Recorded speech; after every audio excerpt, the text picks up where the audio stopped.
everyone, and welcome to today's panel discussion.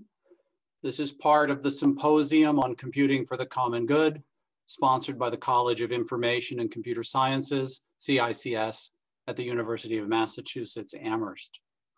We think this afternoon's conversation on a particularly hot common good topic is going to be stimulating, interactive, and well worth more time on Zoom. My name is James Allan. I'm a professor and the chair of the faculty in CICS here at UMass Amherst.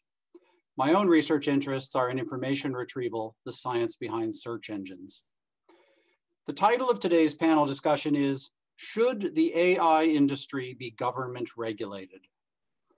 Our college has general as well as specific interest in this topic. Our general interest is driven by a faculty-led initiative to increase our research focus and collaborative efforts on matters of equity, accountability, transparency, and explainability, nicely abbreviated as EQUATE.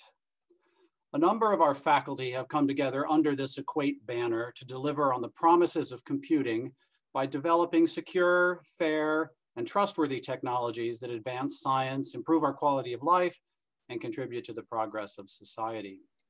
This EQUATE group has recently expanded significantly to become truly interdisciplinary, bringing together faculty not just from computer science, but from UMass schools and colleges in a wide range of areas.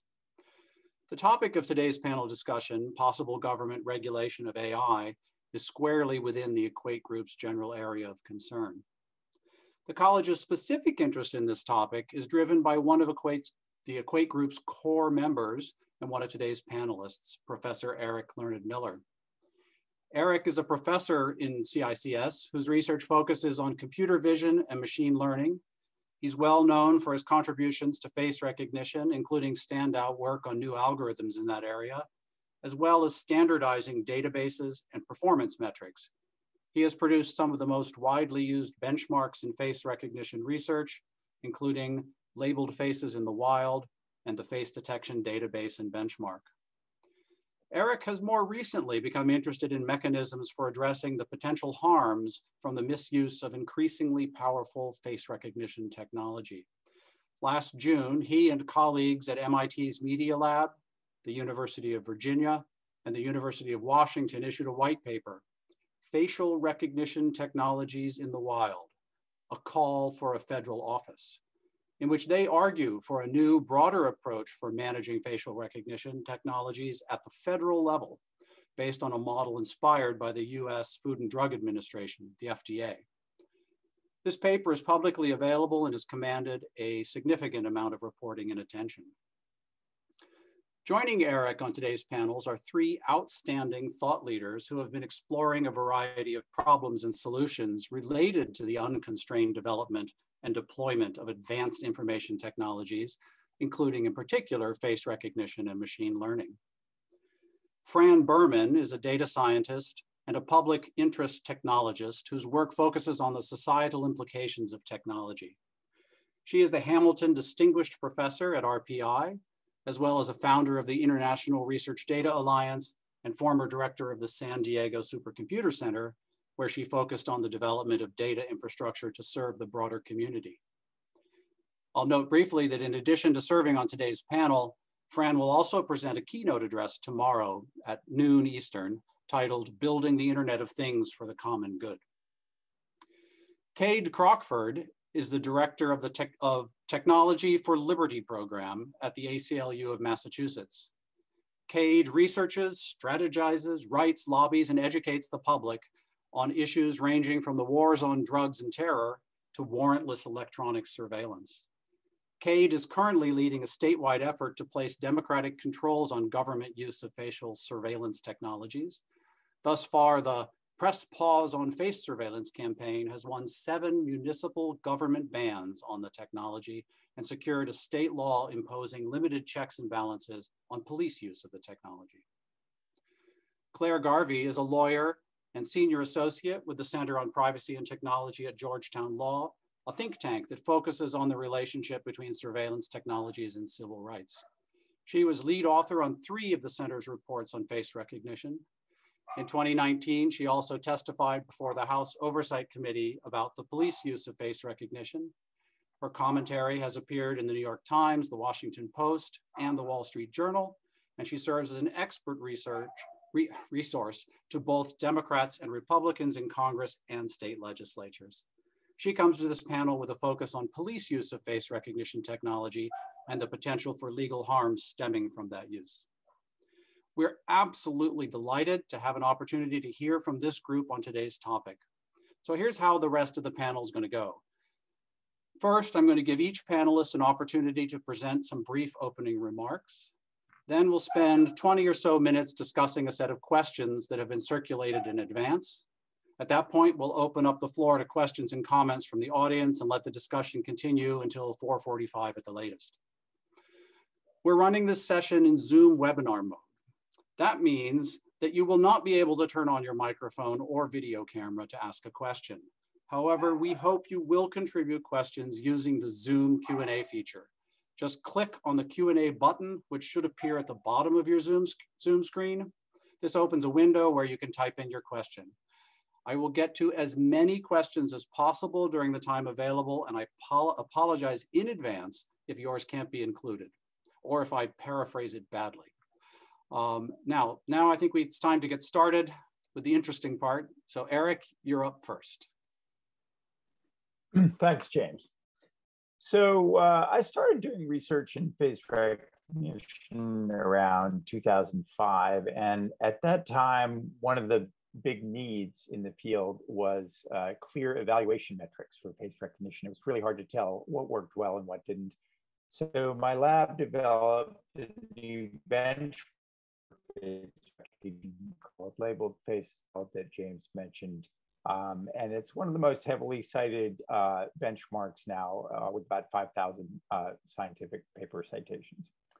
Now, as issues with bias and unfairness in face recognition became more well-known, say around 2015 and increasing since then, I was approached by many different people to create a new face database that would help improve these fairness problems and solve all the problems associated with face recognition. And as I thought about how I would do this and whether it could work, I started coming to the conclusion that while these databases are important and they can certainly be improved in many ways, the problems endemic in the use of face recognition were much broader than those that could be solved by a new database.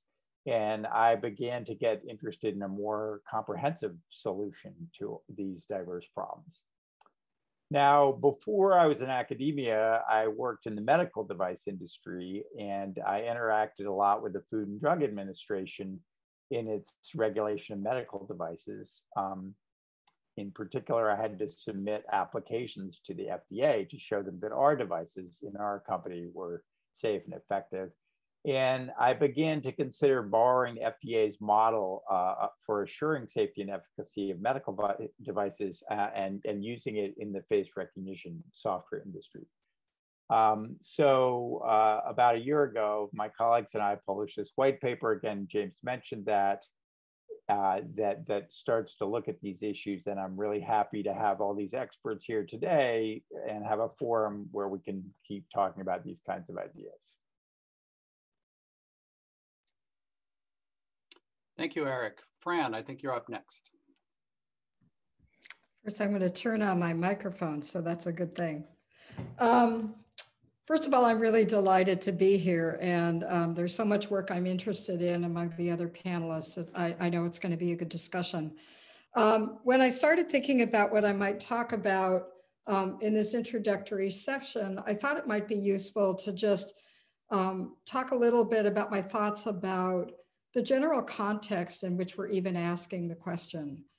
And that's, you know, the world we live in and the way in which society and technology have interacted with each other, and especially during the pandemic. Because I think a really important thing is that digital technology has really become critical infrastructure for us during the pandemic. For most of us, we went from on-site activities to doing things online, and that meant going to school or going to work.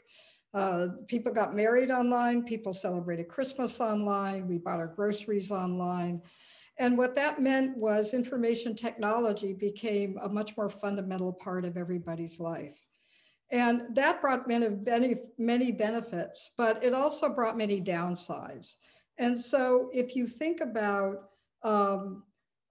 digital technologies in the world we live in, it brought opportunities for digital exploitation, more unfettered data collection, more digital surveillance, more hacking, more information manipulation, more security breaches, and all of those were really important because we had more tech and more tech-dependent users. And so when in thinking about, should digital technologies, including AI, be regulated, my own feeling is yes. They definitely need to be regulated, but the devil is in the details. In some sense, innovation happens and society course corrects. And the way in which we course correct is really important. So I wanted to just, open with some ideas for us to discuss later if it makes sense on how we might course correct. And I think a really important role, of course, is government. But government has to really focus on creating, lots of things, good laws, good policies, good standards, enforcement agencies, all of which need to be effective. The protections developed by government have to be embedded in the technologies we use. Because, if you want privacy, you might have to re-engineer the architecture to provide access control. Or cybersecurity, you might have to create new firewalls or segment the systems in order to make sure that no one can hack your baby monitor or your implanted medical device or your self-driving car. And so the government requirements for these protections need to be promoted through laws and through agencies, just I think as Erik suggested. And, one of the things I wanted to say is that government cannot do this alone. And government provides, these regulations provide short and medium and longer term solutions. But it's really critical that in the face of this, we need a more tech literate society. And that I think is where all of us come in. Higher education has a very special role to play to proactively contribute to better informed students, professionals of the future, and the greater citizenry. And I think this is where the kinds of public interest technology programs that people are developing, courses and practica, the choice of computing for the common good as a theme for CICS, really places university in the forefront of creating a more tech literate environment. So, in the end, we don't always trust technology, and we probably shouldn't, and we don't always trust government, but it's important for us to take a proactive role in making both better. And I do think that is our role in the university, in society, and regulation will be a big, important part of that. Thank you, Fran. Sure. Kade, I think you're third. Hi, everybody. My name is Kade Crockford. I run the Tech for Liberty program at the ACLU of Massachusetts, based in Boston. It's wonderful to see all of you, and thanks for the invitation to the folks at UMass. I frequently get invited to speak at colleges and universities outside of Massachusetts, so it's nice to be speaking to folks closer to home. I'm interested in talking about this issue through the lens of power and thinking about how power functions in our society. As Fran said, these technologies can facilitate really incredible consolidations of power, heightening asymmetries, right, between groups of people who understand the technologies and groups of people who don't, between groups of people who have access to the masses of data that they produce about all of us and those of us who don't have access to those data. And money is a big part of this as well. Facebook and Google are two of the, and Amazon are three of the largest companies in the United States, three of the largest, most profitable companies in the world. And they have a lot of power as a result of that consolidation of wealth. That is something that really concerns me with respect to regulation. So for me, the question, should we regulate AI, is not all that interesting. It seems to me that most of us agree we ought to, at least, various different types of AI technologies. The question is, how are we going to regulate it? And even another question that I'm really interested in is who decides what that regulation looks like, right? I think that's a really fundamental question here, because what we've seen over the past 5 years or so is these companies, tech companies like Facebook, Google, Microsoft, Amazon, et cetera, pouring tens of millions of dollars into lobbying shops and tech association lobbying groups in Washington, D.C. to fight for minimal regulations that would minimally protect the public interest and maximally enable those corporations to continue to hoard wealth.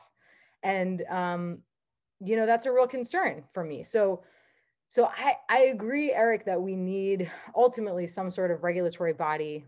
You know, I like to, instead of the FDA, think about maybe something like the CFPB, the Consumer Financial Protection Bureau, but for technology, right? And not just AI, but, you know, technology companies writ large that are, you know, responsible for making a lot of decisions on our behalf that we're not even sure that they're making on a daily basis. Whether that's, you know, filtering the news that we read, the information that we consume, or in more serious cases, even, you know, diverting our attention towards certain things and away from others, right? Like jobs or housing, et cetera. So one thing that concerns me, though, about regulation coming out of DC initially is the ability of those major corporations to flex their outside influence in a way that they can't do as successfully in local communities at the municipal level and in states, which are the laboratories of democracy in the United States. So, you know, we have seen in some places tech companies have incredible success, like in Washington State, for example. Microsoft was involved in pushing very aggressively some legislation that deals with facial recognition that the ACLU and many other civil rights organizations strongly opposed. We lost that fight. You know, Microsoft is based in Washington State and has a lot of political power there, right? That's not the case in every state. In many states, tech companies like that don't have all that much power. You know, people are more interested in protecting the public interest than they are in protecting the bottom line of companies that are based, you know, in the Northwest in Silicon Valley. So what we're trying to do at the ACLU of Massachusetts is think about, again, not the question of whether technologies like facial recognition ought to be regulated, but how they ought to be regulated and who ought to be making decisions about those regulations. And in our view, those decisions should not be made by Silicon Valley. They should not be made by Jeff Bezos or Mark Zuckerberg. They should not be made by the police or, you know, executive branch agencies that will use many of these technologies to consolidate their own kind of power. They ought to be made by the people, right? And in the public interest. And that is something that I think is kind of a third rail of conversations related to technology and policy, which is the question of capitalism, right?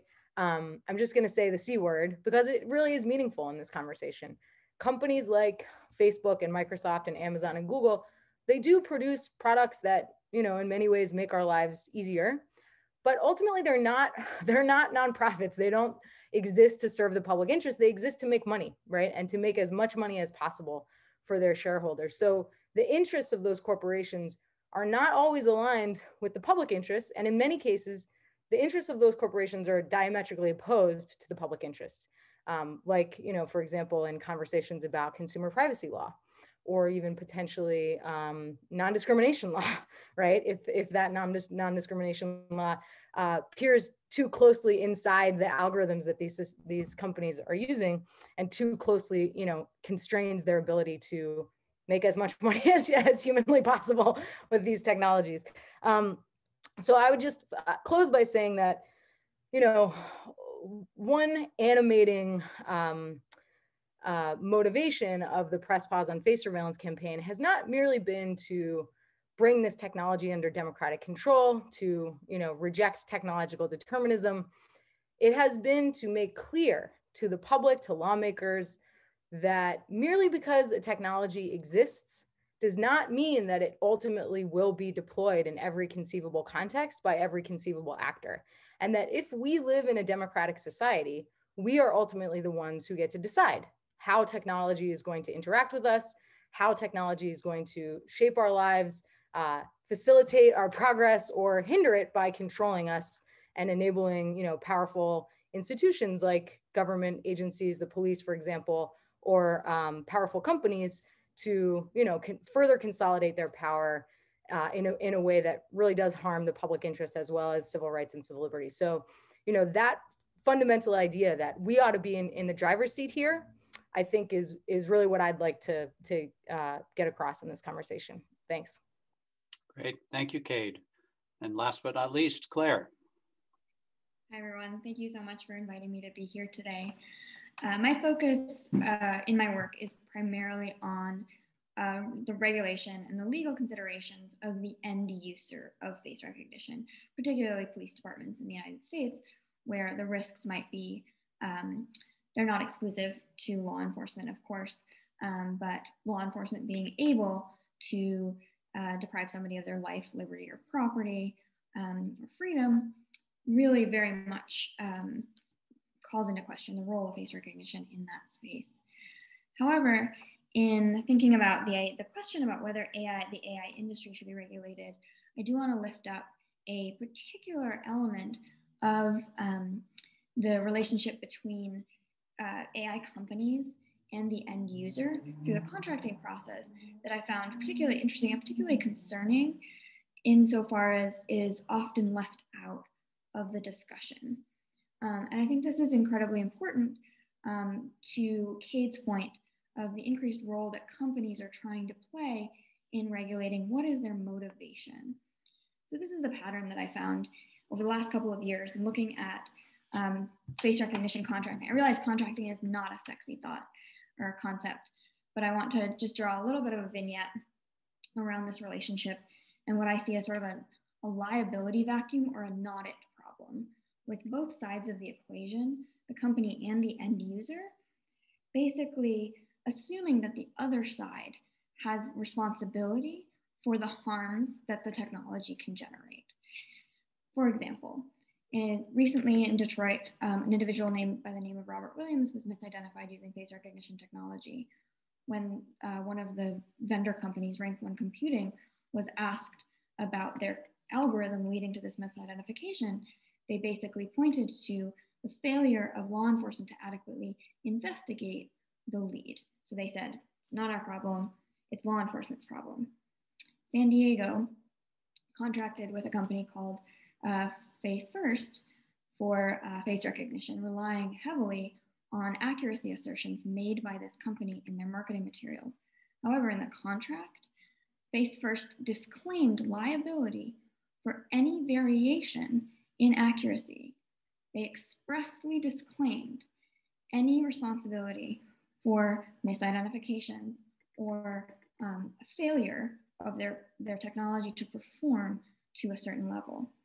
And then I think most clearly, Clearview AI, in responding to Canada's Privacy Act Commission recently, said, we are a law enforcement security company. Our interest is not our bottom line, but in protecting and serving, much as law enforcement is.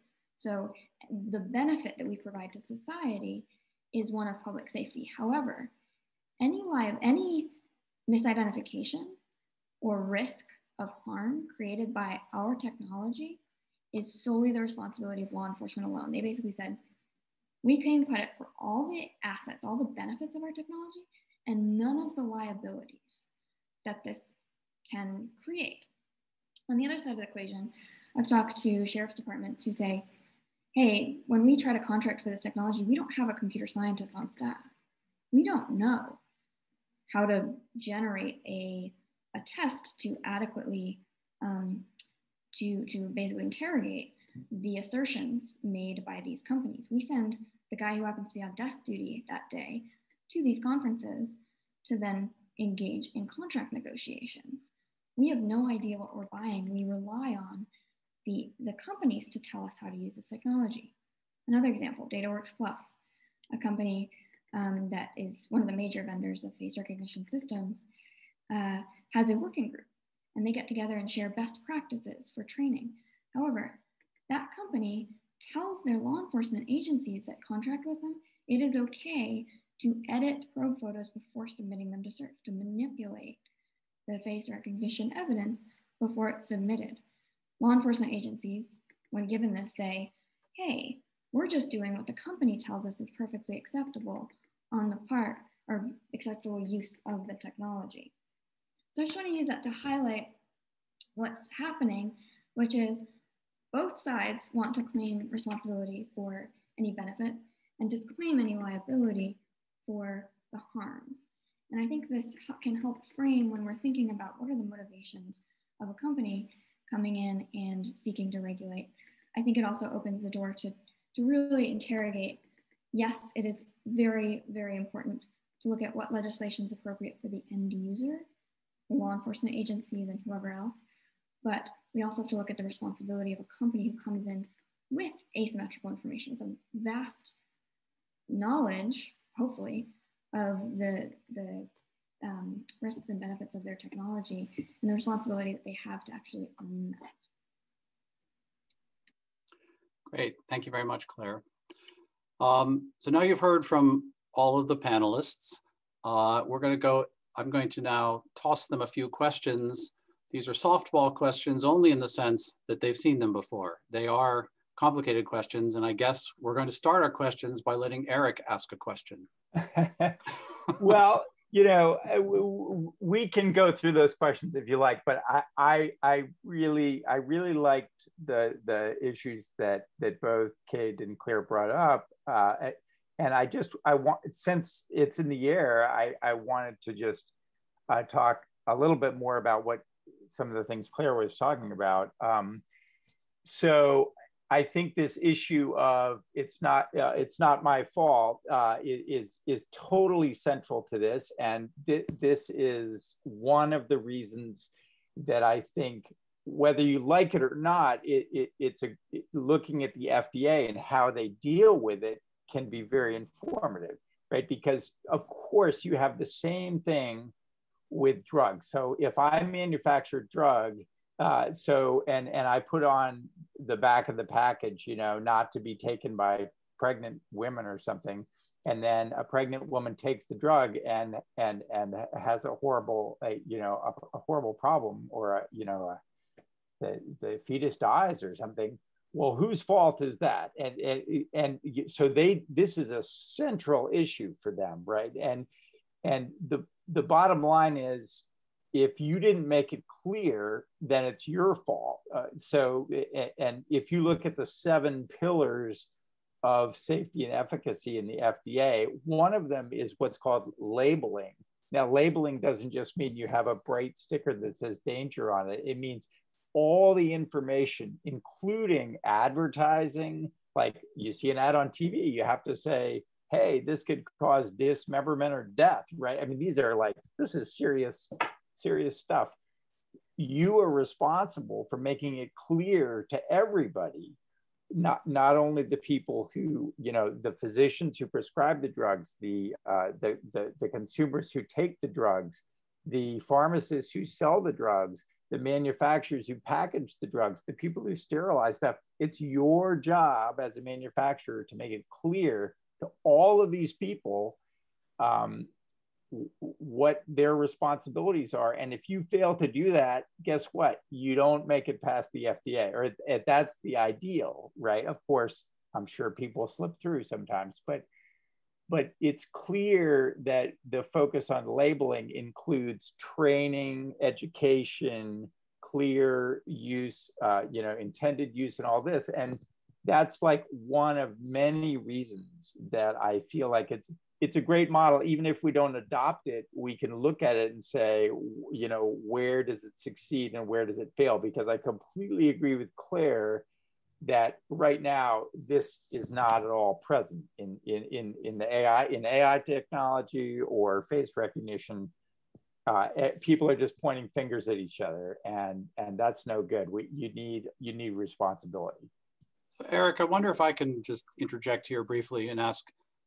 So you point to the FDA as a model, but we all know that the FDA, the harms they're dealing with are something we understand better, and they're often pretty serious, death or illness if you use a product incorrectly.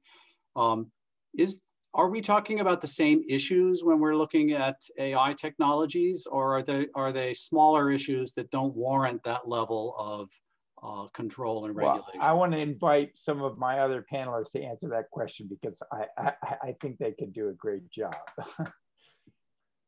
I mean, I would just say yes, unquestionably. In the healthcare context, in the law enforcement context, yeah, AI is making decisions that are life and death decisions, and increasingly will, right?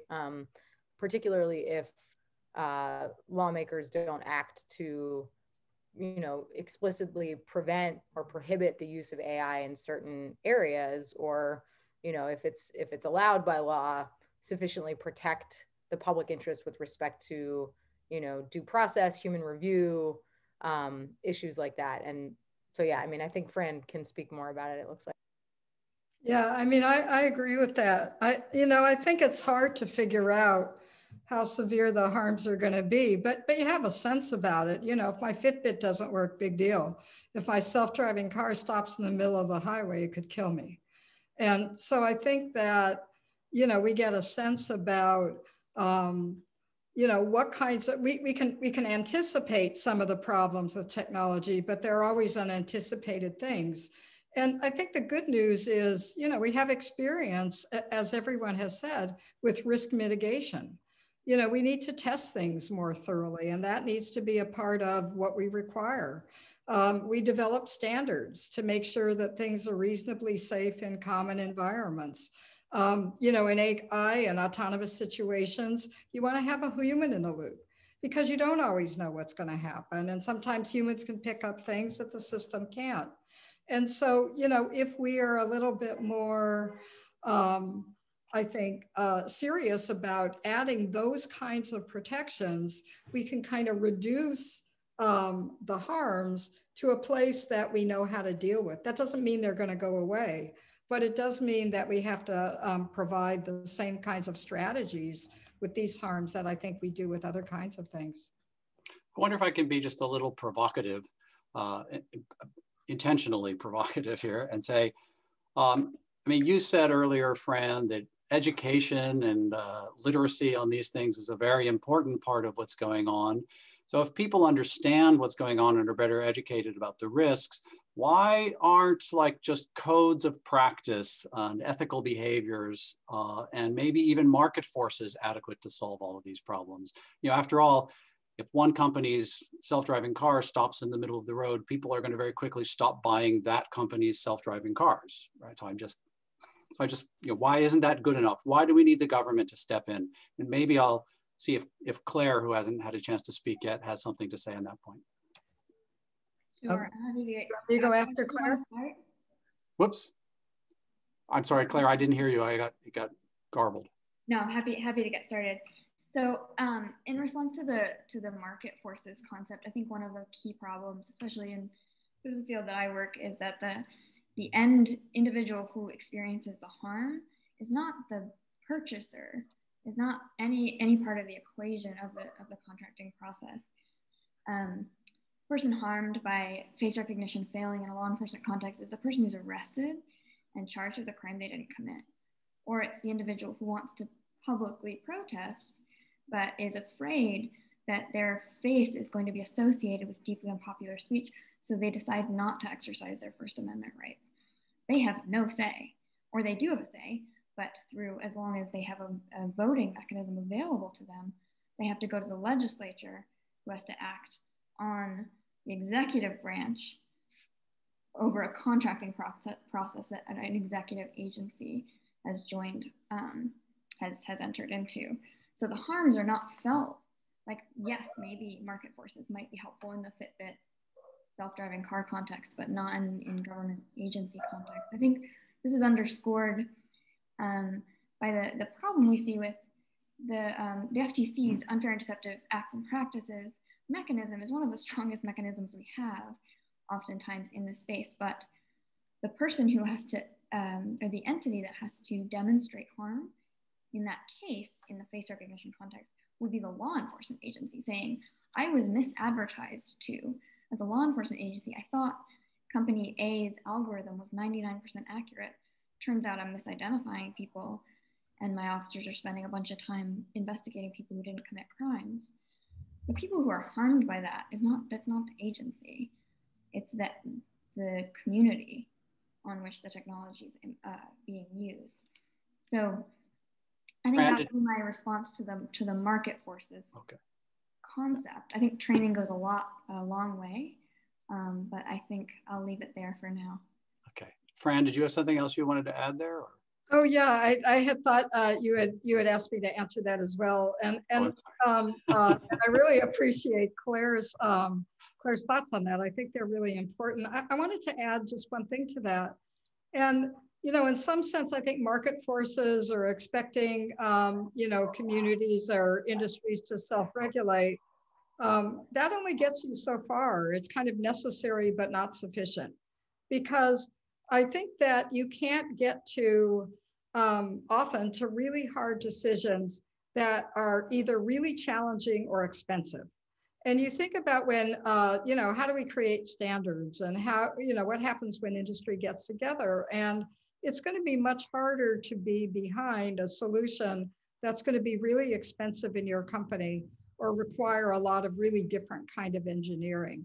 So I think we have a problem with doing it in industry alone. I think government has to step in. Government's the only one whose mission it really is to protect the common good. I also wanted to just add one more thing about education. I think education is really important, but I don't think education alone will solve things. But think about what we've all gone through in the pandemic. And we've seen so many divides. We've seen a digital divide, but we've seen technology divides too. And in the crazy patchwork that is, vaccine distribution in our country, people are really at a disadvantage if they don't know how to operate a computer, or they don't know how to, manage the systems that are there. So I do think that, technology literacy is basically a general education requirement for the 21st century. And that's where I think we come in as educators. Can I just add a couple things to that? I think this is a really actually, Kade, I was going to go directly to you, but I wanted to twist the question slightly, if it's okay with you. Sure. I'm going to actually draw from one of the questions that's already been submitted, and so let me remind all the people who are watching to feel free to use the Q&A section. I will say I will not identify who is asking the question unless you explicitly ask me to, because this session is recorded and you have an expectation of privacy, I think. But somebody asks, in the context of industry regulation, which I think, Kade, I'm positive you have a lot to say about, is how do we deal with the fact that this AI technology is moving so fast that we would like the government to perhaps be able to regulate things, but we know government is frequently very slow. So how are there ways to address this challenge of regulating a technology that's maybe 5 years ahead of where the government is right now? So, I don't know if that fits with what you're going to say, Kade, but I think you would be a great person to be addressing that point. That's a really important question. And I'll just say that I don't have like a simple, snappy, short answer to that question, because it's a very complicated problem. But what I can say is that there are certain areas where, like what Fran was saying about a Fitbit, right? We don't need to prioritize, legislation dealing with your Fitbit breaking. I think the privacy issues there ought to be prioritized, but the physical hardware, like if it fails, it fails, you can sue the company, maybe whatever, but that's not a really serious harm, right? And most likely, people aren't all that concerned about whether or not their Fitbit is functioning appropriately. There are a number of areas though where AI is increasingly being used to make very consequential decisions that impact people's lives in significant and sometimes very profound ways. So, there are a couple areas of federal law, housing and employment, for example, where we have very clear and relatively strong non-discrimination requirements. I think it would be useful for us to think, when we think about regulating AI systems and technologies and companies, to think in sort of a similar way. What are the categories or the areas of life where we think you know, the ways in which AI could be making decisions, impacting decision-making about human beings that are so profound and serious that could really impact people's daily lives in a way that is, that, you know, everyone cares about, essentially. Let's focus on those areas first, is I think maybe the way to address that problem, because it is a real problem. You know, the other issue here is that there are going to be technologies coming down the line 15, 20 years from now that we can't even conceive of today. So, you know, we're always going to have this problem with respect to the law keeping pace with technology. I think the smartest thing for us to do now, and this is what we're trying to do in Massachusetts, and New York City has done this, there are a bunch of communities that are looking at this model, is bring together a commission of civil rights advocates, technologists, government regulators, people who work on, you know, non-discrimination litigation, and impacted communities, you know, disability rights groups, et cetera. And let's think through all the different areas in which corporations and governments are currently or in the near future using AI systems, automated decision-making systems, to make decisions that are really consequential for people, and start from there and start thinking about how we might, you know, impose some legal restrictions on how those decisions can be made, on whether they can be made in certain contexts. And then if we agree that maybe it's appropriate for AI to be used in these contexts, only subject to a very strict set of regulations that are then enforced by, you know, ideally, ultimately, some sort of body like what Erik is contemplating at the federal level. But that's what I would recommend, is starting with the most serious stuff first, because ultimately we're never going to solve that problem. We're always going to have that problem. It's always going to exist, you know? We're never going to catch up fully, but I think that's probably the best way of approaching it for now. Erik, I wonder if you have any thoughts about, I mean, building on this, so there's some problems to start with. I think Kade was talking much more broadly, you know, serious issues that if all of AI might impact on. But are there, because I know you've thought a lot about this sort of FDA inspired thinking about face recognition technology in particular, are there low-hanging fruits here, or examples of things that could be done right away, or does it require bringing everybody together in a big room to even come up with ideas like that? Well, let's see. So a couple of things that I think are highly relevant. I completely agree with everything Kade was saying, and I always make fun of myself because my answer to everything is look at the FDA, but I'm gonna do it again, because, you know, so we've been talking about the fact that certain applications, like with police work, have incredibly serious consequences, and other things like playing around with, you know, filters on my face in my home computer, you know, have less significant consequences. So if you look at the medical device industry, when you submit an application to the FDA, the first thing you have to do is put it in one of three categories, basically a low risk device, a medium risk device, or a high risk device. Like a tongue depressor is regulated by the FDA, but it's a low risk device. You know, the device I developed was an image guided neurosurgery, which sounds like high risk. It was actually a medium risk device. And then there's things like automatic radiation delivery that are high risk devices. And they each come with their own sets of rules. And, you know, that's just a coarse division of things, but it allows us to do simple things that can be, you know, self-regulated for things that are not, whose consequences are not so severe.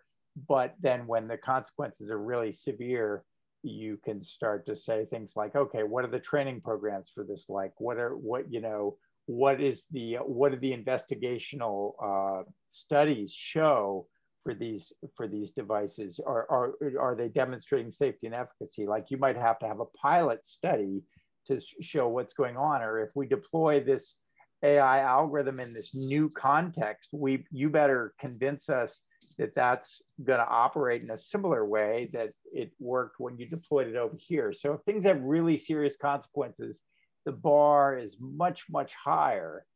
And I think that's very intuitive, and people come up with this on their own, but they've got the infrastructure to do it. And I think that's super valuable. Another thing I just wanted to follow up in 15 seconds on Claire's comment, transparency is a huge issue. So like when somebody was arrested falsely with face recognition, it was kind of, he got lucky to even find out that an automatic algorithm was part of his arrest.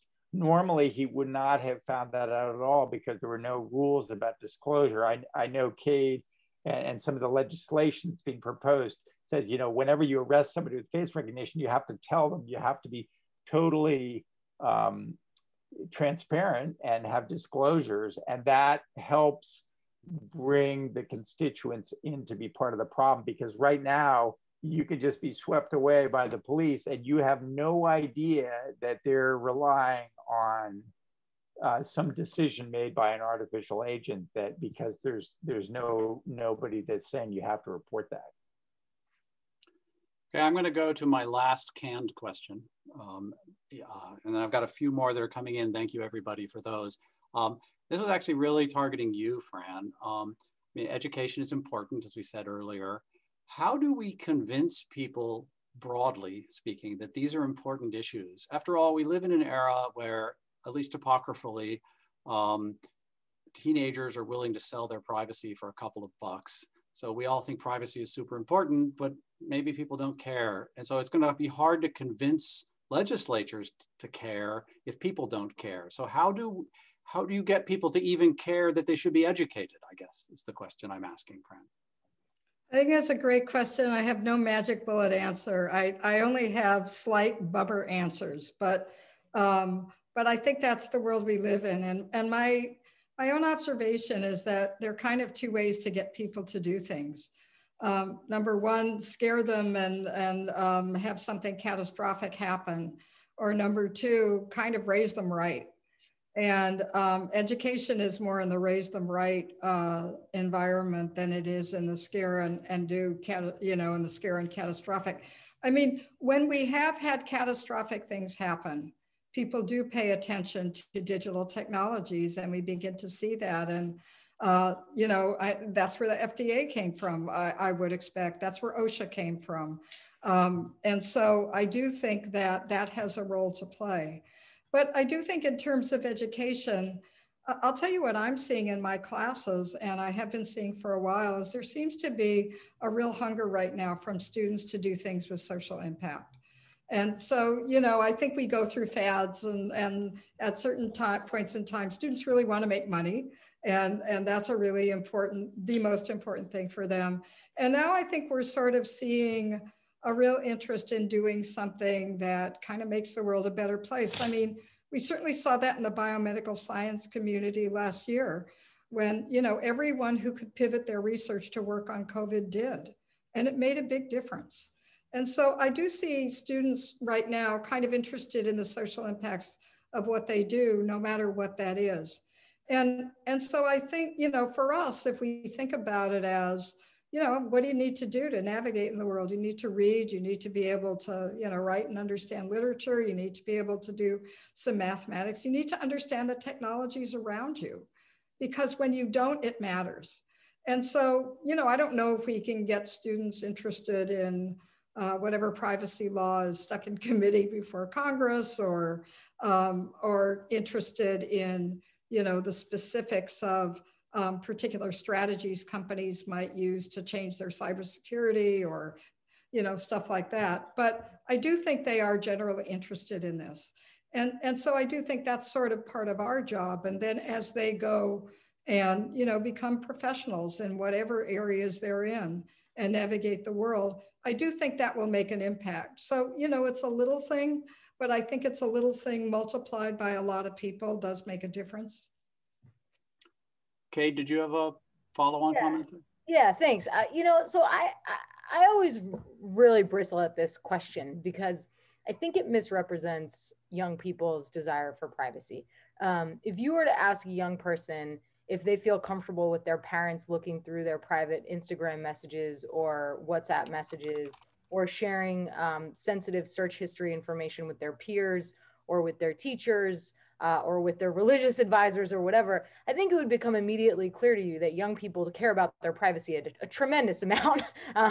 And so, it is not the case, I don't think, that young people don't care. I think the reality is that our society, we as adults have insufficiently protected young people's privacy, and we have given them a crappy choice, which is essentially you can either use these social media tools and connect with your friends and be involved in culture and youth culture and music and video and things like that, or you can hide from the world and protect your privacy. And that's a crappy bargain that adults have offered to young people. So, in every other realm, we don't say young people don't care about their health. Look, they're eating candy and drinking soda. They're kids, Jesus Christ. So it's our job. It's our job to protect them, right? We're the ones who are supposed to pass laws that enable young people to be able to make use of digital technologies like social media while simultaneously not sacrificing their privacy. So anyway, I find that framing to be very frustrating because it's actually not true that young people don't care about their privacy. They care about it a lot. I think that's beautifully said, by the way. That's why I used the word apocryphal. Trying to give myself a little cover while being provocative at the same time. I'm going to jump to some of the audience questions here. I think there's a nice one given what we've just been talking about, which is how to get people engaged and what low-hanging fruit might exist. Are there any current, this is asked by a graduate from 2005 from our department, I think. Are there any current legislations, laws that regulate AI in the US or in any other countries? Are there current laws that exist? And if not, how much progress has been made toward having such regulations? And I think I would point to Clare to start with, maybe because of your particular focus on law enforcement, which is a very big issue in the United States right now. And maybe you have some thoughts on, maybe you know about some things that are going on in that area. Sure, and I also want to touch on another question, I think that's somewhat similar from the audience, which is, why do we need new legislation? Why is legislation in criminal justice insufficient to govern AI in criminal justice? Why is legislation on motor vehicles insufficient? This idea of, can we use existing legal mechanisms? And I think the answer is yes, in part. Something my work focuses on a lot is face recognition used by law enforcement, and the fact that face recognition is a biometric forensic investigative technique. We have other biometric investigative techniques that are used. Why is it that face recognition isn't governed the same way as DNA or fingerprint? Why is it that an investigating officer can run his own face recognition search and edit his evidence? Whereas if that were to happen in a fingerprint case, that case would be thrown out. It's not like, so we do have existing mechanisms. I mean, constitutional issues as well. This idea of notice to the defendant, that is built into the Fifth Amendment right to due process as interpreted by the Supreme Court, particularly in a case called Brady versus Maryland. If the prosecution has evidence about you that speaks to your guilt or innocence, and I can't think of more crucial evidence than your identification as the suspect, that must be turned over to you. So yes, there are mechanisms that we can use. The problem is face recognition, as an example, it's been used for the last 20 years in criminal investigations in an unknown number of cases that have led to convictions. And the Fifth Amendment has never been invoked. So yes, I think in theory, there are a lot of really strong legal mechanisms that can be invoked.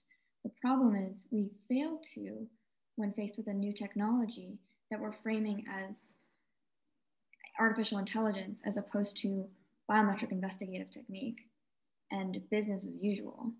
That said, I think there are novel problems that come up. Face recognition for the first time enables biometric surveillance. This country has never really, the world has never really dealt with the concept of biometric surveillance before. That's a novel concept, probably needs novel rules, and we need to think really critically about what that could look like. So that's a very macro take on those questions, but that's where I would come from in answering them. Almost raises, I hate to keep coming back to you, Fran, about education, but you made the mistake of mentioning it first. It's sort of like there's another aspect of education, or maybe it's slightly bigger than that, which is just understanding the connections between things. I mean, Claire, you said, oh, it's actually not, it's just another thing like stuff we already do, but nobody thinks of it that way.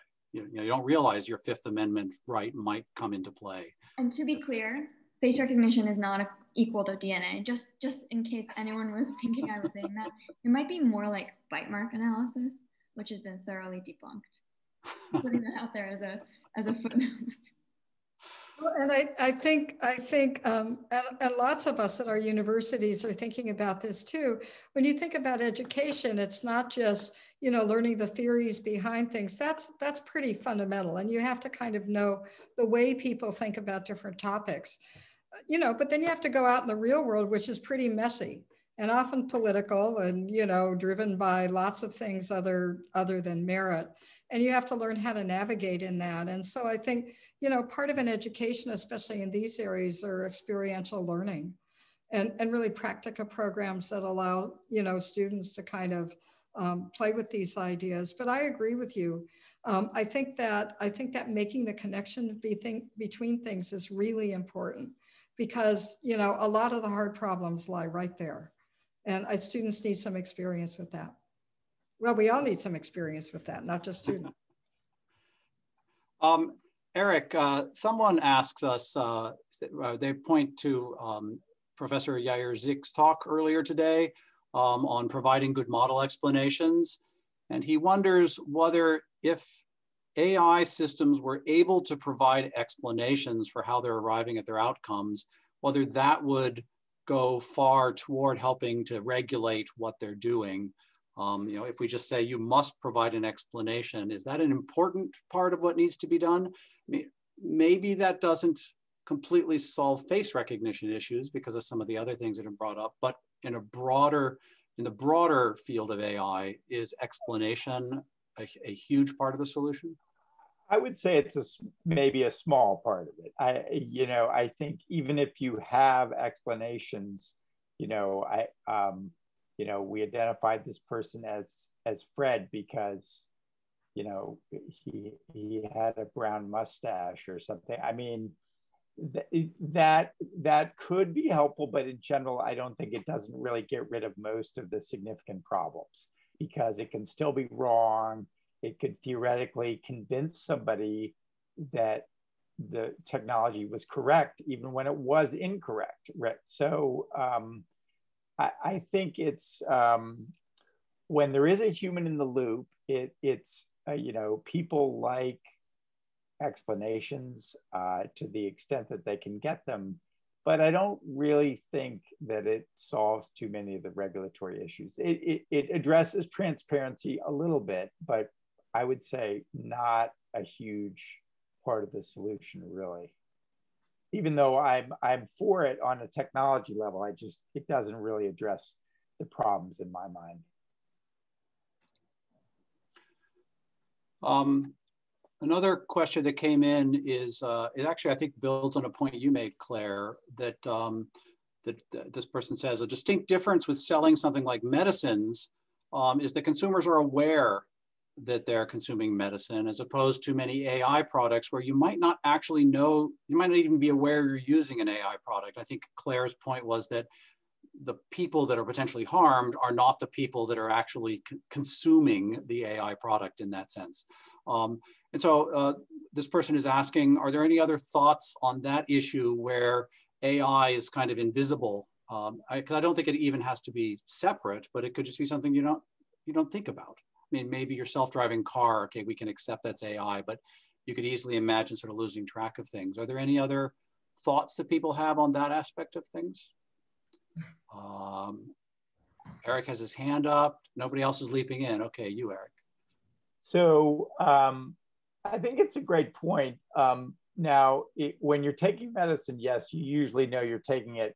If you go into a hospital, though, for treatment, you might be treated with dozens of different medical devices. And I don't think the average consumer that goes in thinks about like, oh, did they test this blood pressure system to make sure it doesn't break somebody's arm, like that the pressure doesn't get too high or that they don't get electrocuted by this electronic temperature taker, you know, like that's so far off the radar of most, you know, most people. They just take it for granted that this stuff has been vetted and carefully considered. So I think it's an interesting point, but I think there is a, you know, again, the FDA deals with a lot of stuff that is just in the environment, and they take the responsibility for the consumer of trying to make sure that stuff is not marketable until you jumped over some bar. And I think, you know, earlier we were talking about how do you keep up with technology that's changing so fast? I mean, we're watching the FDA do it right now. Vaccines are coming out, and they're doing clinical trials. They're analyzing clinical trials. Nobody gets to take that vaccine until that's done. That's how you do it. You say, until you convince us that it's safe and effective, nobody gets to take it except for the people in a controlled study. So that is the mechanism. You've got a gate that you have to go through, and they control the gate. And I'm a huge fan of that.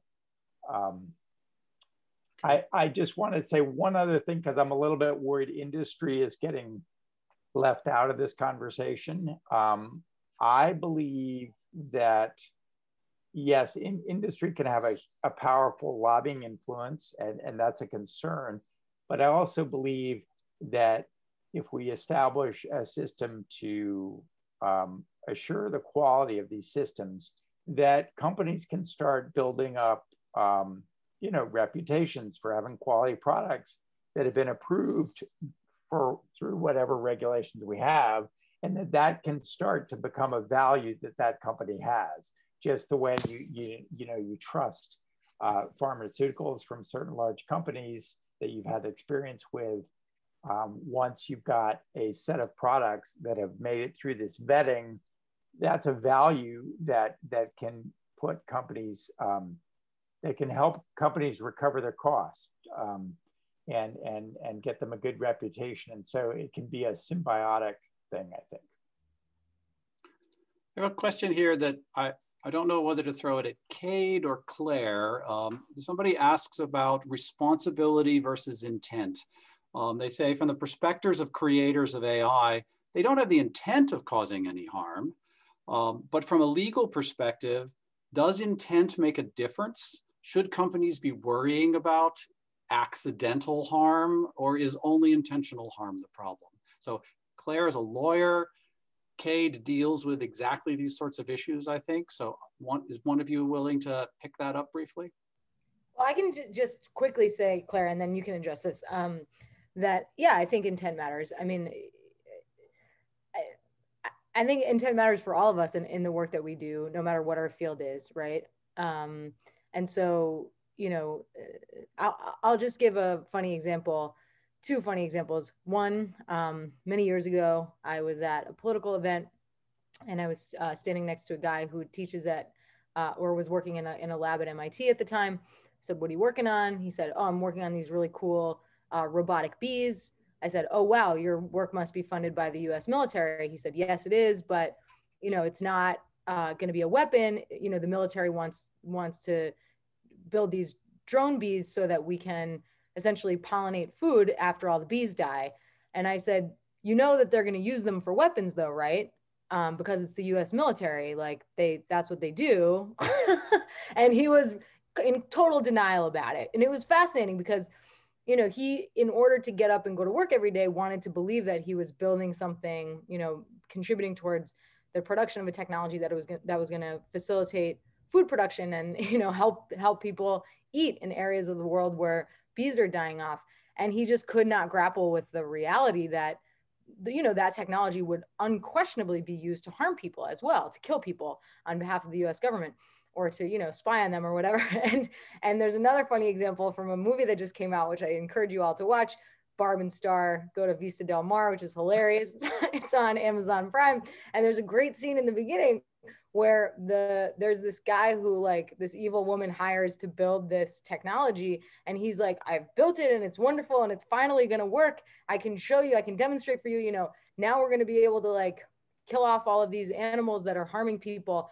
And she says, like, aha, yes, and basically like kills him with the technology that he built, and then turns around and uses it to commit like atrocities against a bunch of people. So, you know, the idea is the same, which is that it doesn't matter what your intent is, right? You have to look at the technology that you're building and think about all the possible ways that it could be used and all the possible actors that could use it.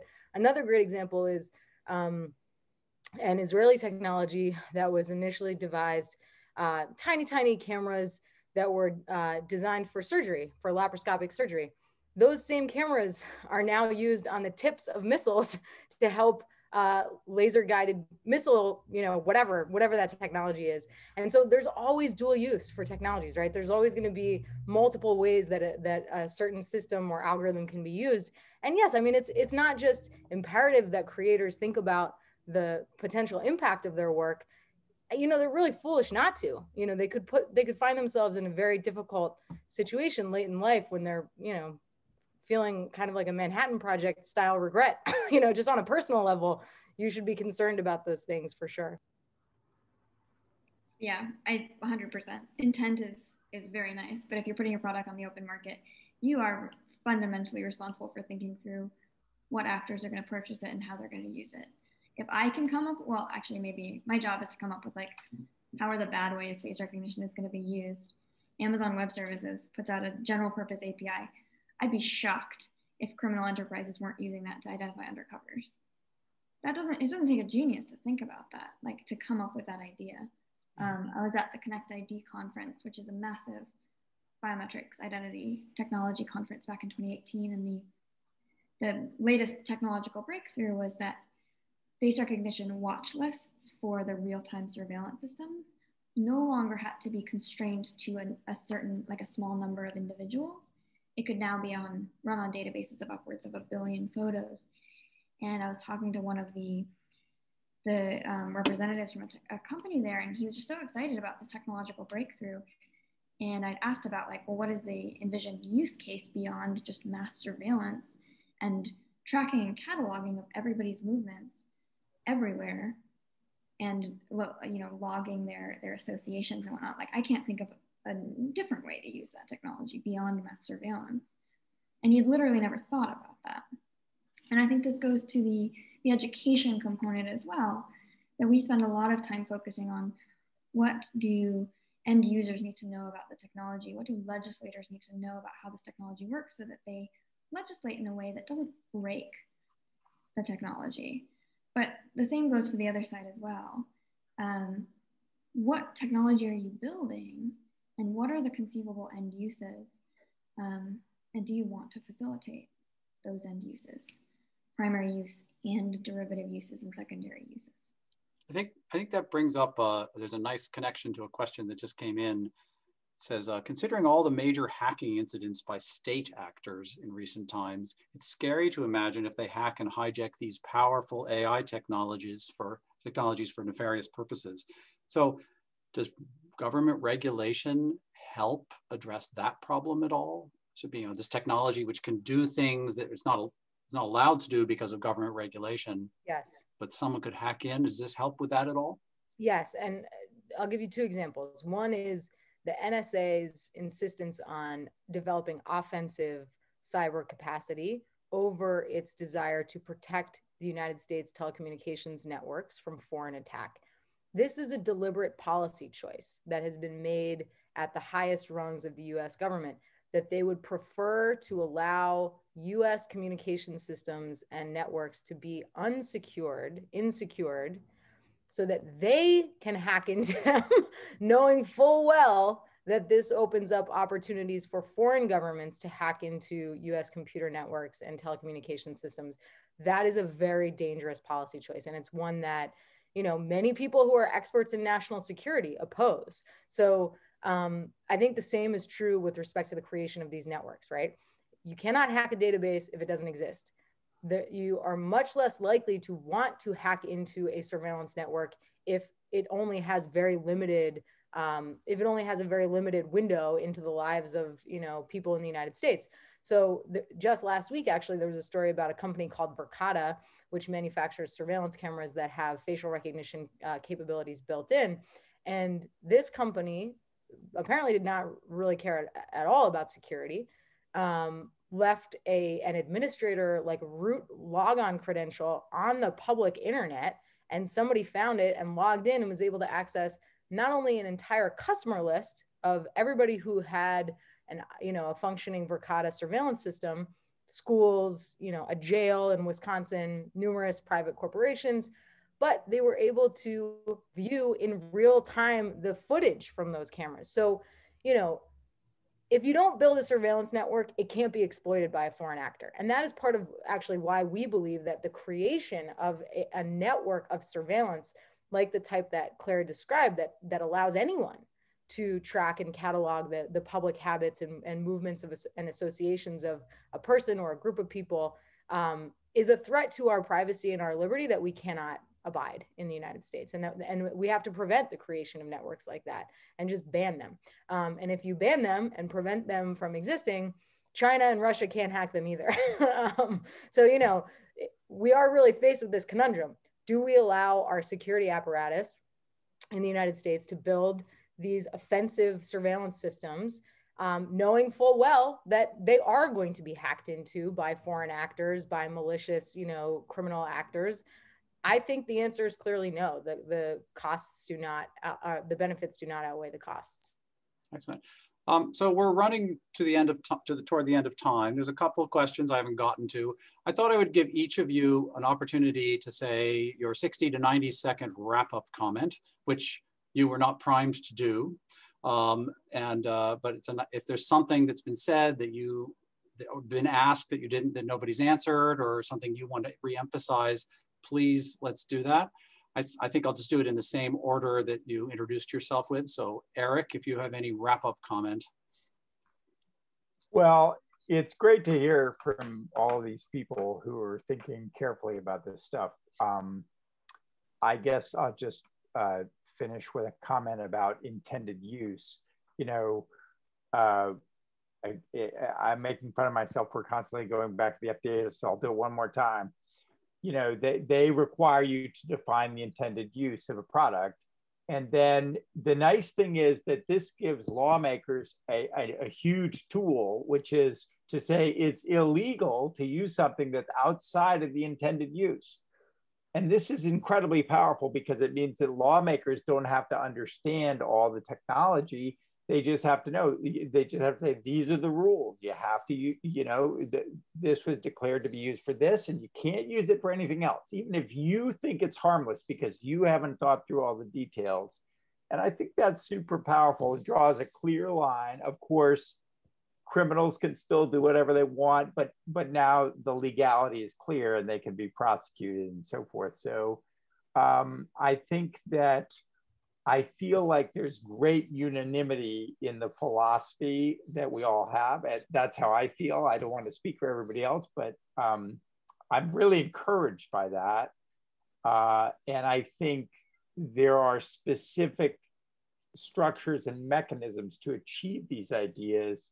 And we can look at pre-existing organizations to think about what some of those are. Thanks. Excellent. All right, Fran. I'm on. Yeah, and I really appreciate being part of the panel. I've just so enjoyed everybody's comments and learned a lot from them. I do think that if we want to hit this with a big hammer, which we need to, in the short to medium term, we really have to get serious about public protections. And that means I think it's important for the government to really set some definitions, to set some standards, to create the right kinds of agencies, to create the right kinds of carrots and sticks in the system, to think about enforcement for all kinds of basic protections. We live in the digital age. It's really important. And most of, or many of, the bills have been stuck in Congress for years. And it's pretty important for us to start thinking about that because that's the world we live in. I think we need to bring back things like the Office of Technology Assessment. So the decisions we make in government, I think, are better informed. And I think we all need to be better informed. And I think that means tech literacy. I think that means in the universities, it's really important for us to be looking at public interest technology and practica that gives us experiential learning. I think it's important for us to reach out to our communities, because I think it's really important for our aunts and uncles and cousins and friends and, you know, moms and dads to understand that too, because we all live in this world and we want to make it as safe as possible. Excellent. Kade. Well, I've talked quite a bit, so I'll just say I would encourage people who are concerned about these issues to get involved in politics, because, you know, technology is a very insular world, and people operate using zeros and ones. And I think people who work in computer science and in the tech sector think that approaches that work in technology companies and in technology development should just work in the public sector as well. And if the code works, if it makes sense, then, you know, it should just be the law or the way things are. And unfortunately, there's not a whole lot of reason or logic in politics. What it really requires is sustained public engagement on the part of people who are informed and who care about the issues. So I would encourage you to get involved and find out who are your local city councilors. What do they care about with respect to technology? Who is your state rep? Who's your state senator? You know, have a meeting with them, talk to them about your concerns related to technology issues. Those people are much more accessible, as I said before, than your federal members of Congress. And then, you know, think about ways that you can mobilize politically with people who work with you in the tech sector. There's a growing movement of tech workers who are organizing themselves to make clear to the public, to other workers in other fields, to members of Congress, to state legislatures, that the executives in the C-suite at major corporations that they work for don't speak for them on issues related to consumer privacy, regulation, and, you know, the regulation of AI and other things. So, you know, as individual technologists, I believe you like every other resident citizen of this country, have a responsibility to get engaged politically, and I hope you'll do that. And I'd love to help if you want, so holler at me. Great, thank you. Claire, you get the last word except for my wrap-up comments. Oh my gosh. Well, plus one to what Kade just said in terms of accessibility. We often think that it's kind of a throwaway, like, oh yeah, contact your local representative. It's actually, they are genuinely accessible. I do want to go back just to one quick point. I realized I didn't answer the legal component of the responsibility and intent question. And all I'll say on that is there is the tort concept of reasonably foreseeable misuse. So that even if the intention of I think that's from like machines, the idea that you actually as a company are responsible, not just for how your machine operates as intended, but also you're responsible for how it might be used if misuse is foreseeable. If you can guess that someone's going to misuse your product, you have to protect against that. And then the last thing I'll say is I just want to end on a point of optimism from what we've seen in the face recognition space. 5 or 6 years ago, when I first started looking at this issue, not much was known about it, and it was completely unregulated. People care deeply about their privacy. The moment we start informing people that face recognition is being used and of the risks involved, people got incredibly motivated and mobilized, and we see bans on the use of the technology. We see very strong regulatory mechanisms being introduced across the country, bipartisan support for doing something. Back in 2016, I would talk to law enforcement agencies and they're like, bias isn't a problem in technology. This is a neutral tool that just is used, you know, business as usual. We don't need to regulate it. I'd be hard pressed to find an agency that's actually going to say that on the record now. They might still feel that way, but for the most part, agencies are very much willing to entertain the idea of regulation. That's the power of education and the power of recognizing that people do care about their privacy. They just maybe don't have the necessary information about what's going on behind the scenes to know where to even begin addressing these issues. And the very, very last thing I'll say is you can always FOIA. If you have a question about how technology is being used, whether technology is being used, particularly by an agency, you can ask them and they have to respond. Excellent, thank you very much. I want to thank Claire and Kade, Fran and Erik for taking the time to share their perspectives with all of us today. And I want to thank everyone else for joining us for the panel discussion on regulating the AI industry. So thank you to everybody. This is the end of day one of the Symposium on Computing for the Common Good. We'll be back tomorrow at noon Eastern for an opening keynote by Fran Berman. And there'll be also a number of research talks by select faculty in data science and a closing keynote by distinguished university professor of computer science and associate chancellor for partnerships and innovation, Jim Carrozza. It's going to be another stimulating and educational day, so please don't miss it. At this point, I'm going to go into the verbal credits. There's a number of people that we'd like to acknowledge that made this work possible. There's a very long list of them, and we don't have anything scrolling them, so I can only pick out some highlights there. So the vast majority of our research efforts here at CICS are sponsored by the National Science Foundation, so thank you to them. The Massachusetts Technology Collaborative provided a major grant to the college that has allowed us to build and operate one of the largest and most powerful high-performance computing clusters among our academic peers. This infrastructure has dramatically accelerated our research activities every day, so we thank them for their support there. The college receives a tremendous amount of financial support from industry, both in Massachusetts and beyond. Standout among our industry partners is the MassMutual Foundation.